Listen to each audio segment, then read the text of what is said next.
Once, an engine attached to a train was afraid of a few drops of rain. It went into a tunnel and squeaked through it.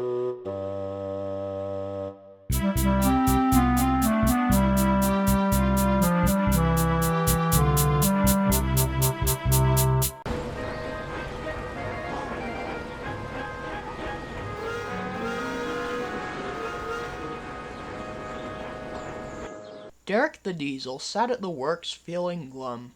His class were not very reliable diesels, and he wondered if the modifications would do him any good. The Fat Controller came to see him. "Hello, Derek. I know you had some problems, but they should be fixed now," he said. "Despite your unfortunate malfunctions, I was very pleased with your work ethic. So, I'm glad to have you on this railway," he said.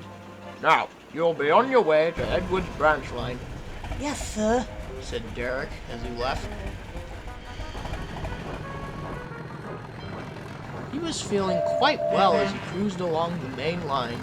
Then he reached Gordon's Hill. "Oh no, not this hill again," he moaned, and thought for the worst. But before he realized it, he was at the top and speeding down the other side. "Wow, I really am fixed. Oh, I feel absolutely wonderful," he said joyfully. He arrived at the clayworks and learned what he had to do. He had to take china clay from the clayworks to places all around the island. He soon became friends with many of the engines, including Henry and James. Gordon didn't dislike Derek, but did not approve of how noisy and smoky he was. "Careful with the smoke," he snorted. "This is a brand new coat." "Sorry," said Derek. "Don't mind him," grunted Henry. "He can get all puffed up." "Oh, I've gotten much worse, thank you," laughed Derek. "Considering the fact I couldn't get up hills." Henry could well relate to Derek's problems. "You know, you're not the only one," he said. "When I was first built, I was a complete hybrid of so many engines." And Henry told him about his history.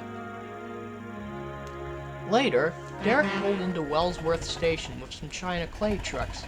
He was done with the day's work, but had to wait for Gordon to pass before returning to Brendam.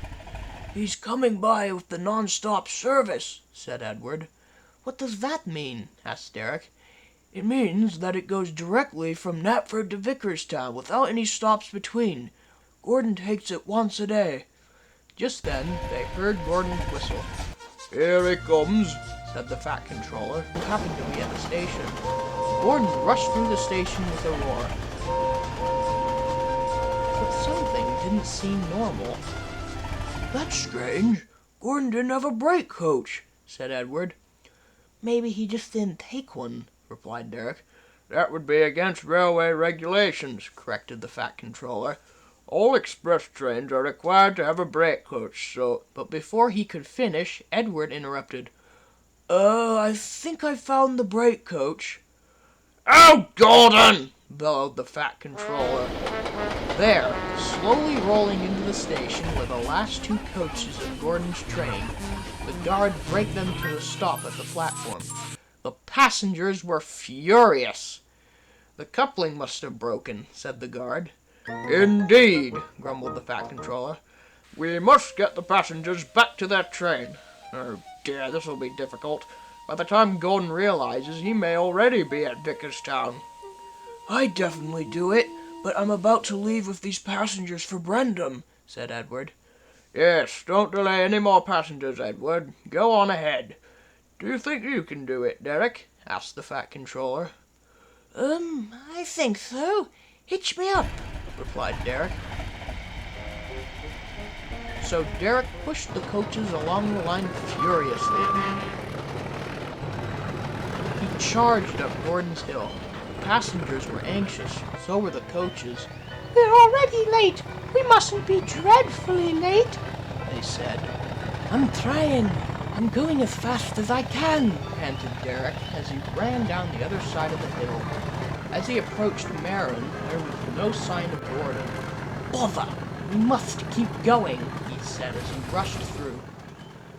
Fortunately, Gordon had stopped at Kronk, wondering what had happened. "How did we not notice this?" said the driver. "Maybe a coupling snapped. Anyway, we'll have to go back and find the last 2 coaches." The passengers were angry. "We're already late," they grumbled. Poor Gordon felt very stupid.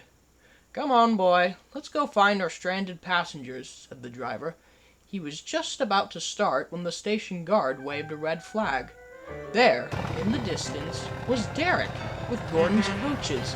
Derek was exhausted but relieved to see Gordon. "Well, would you look at that?" laughed Gordon's driver. "That diesel's chased after us all this way to give us back our coaches." The passengers were very pleased with Derek. "What a useful diesel," they said. The coaches were coupled up, and Gordon raced out of the station, determined to make up for lost time. That evening, he spoke to Derek. "I'm sorry I was rude to you. Thank you for saving my passengers," he said glumly. "Oh, don't worry about it," smiled Derek. "It was glad to help and feel useful." "Well, you definitely are a useful diesel," said Gordon. "Thank you," replied Derek. He now felt like he belonged on the railway, and he did. He is a proud member of the Fat Controllers Railway.